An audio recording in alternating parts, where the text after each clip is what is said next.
में बांधे काला धागा धागा गोरवा में बांधे काला धागा के राधा के वो नजर लगई तो ने Chunna Aryan digital recording studio Purnia.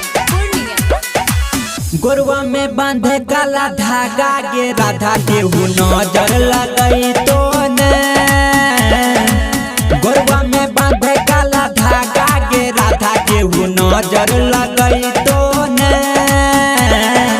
अखिया लगे तो नहीं नजर मिलई तो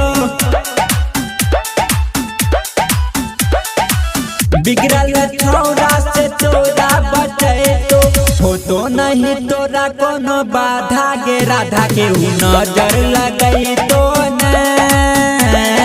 हो तो नहीं तोरा कोनो बाधा गे राधा के वो नजर लगई तो ने गोरवा में बांधे काला धागा धागा मिक्स बाय चुन्ना आर्यन। गोरवा में बांधे काला धागा गे राधा के वो नजर लगई तो ने गोरे बदनिया छो चेहरा हसीन गे चले छी रहिया में लागे छी नागिन गे लागे छी नागिन गे लागे छी नागिन गे गोरे बदनिया छो चेहरा हसीन गे चले छी रहिया में लागे छी नागिन गे हेलो छोरा पागल सुने आधा से ज्यादा के हूँ नजर लगे तो ने हेलो छोरा पागल सुने आधा से ज्यादा के हूँ नजर लगे तो ने गोरवा में बांधे काला धागा धागा मिक्स बाय चुन्ना आर्यन। गोरवा में बांधे काला धागा गे राधा के हूँ नजर लगे तो ने करे तो बेसी नहीं इतना गुमान गे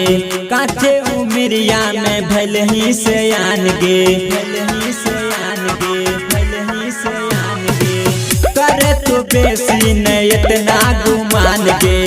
काचे उमरिया में भल ही से आन गे नीक नहीं लगो तोर इरादा गे राधा के हूँ नजर लगई तो ने नीक नहीं लगो तोर इरादा गे राधा के हूँ नजर लगई तो ने अखिया लगे तो नहीं नजर मिलई तो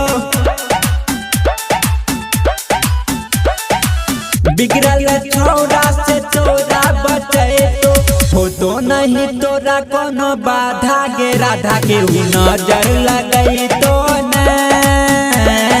हो तो नहीं तोरा कोनो बाधा गे राधा के हूँ नजर लगई तो ने Chunna Aryan digital recording studio Purnia.